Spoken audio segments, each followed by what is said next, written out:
Well, an incredible busy day for the president. Remember, he just touched down today, went immediately into meetings. And in those meetings, I think it was remarkable about who was in them. It wasn't just meeting with Saudi officials and the crown prince. He was meeting with businessmen, many of them who then went to this investment conference and who are also here at this historical site where they're hosting a dinner. You can see the beast behind me. Not every day you see the president's car, the beast in the desert. And he is circling around right now with Mohammed bin Salman, touring some of these cultural sites. And it was a significant day for this administration because they wanted to make sure that they are bringing in outside investment. Of course, the crown prince on inaugural phone call with the president when he became the 47th president. It was the first phone call Trump made to a foreign leader.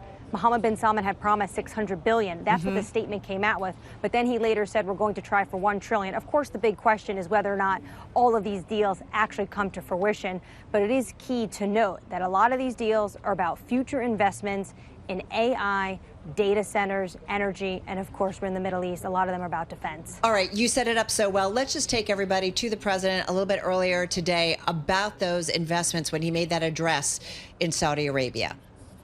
Apple is investing $500 billion. Nvidia is investing, and I see my friend is here, Jensen. That's very good, wherever you may be. I thank you very much, because he's putting in $500 billion. TSMC is investing $200 billion, and with this trip, we're adding over $1 trillion more in terms of investment.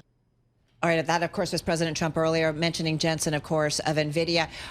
We know you are busy. We know you've got to jump back on with the president. But what's you think the most significant things that we've heard from the president that will maybe impact the U.S. relationship with Saudi Arabia and the region more broadly, longer term?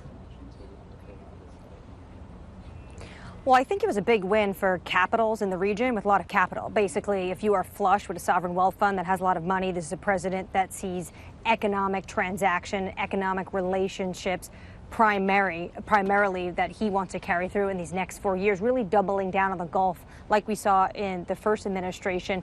Jensen Huang there, he's at this dinner. When he walked in, I asked him what he thought about the diffusion rule. I talked to him about it in Washington, D.C. a few weeks ago before this administration rescinded it, and he looked at me and said, rescinded?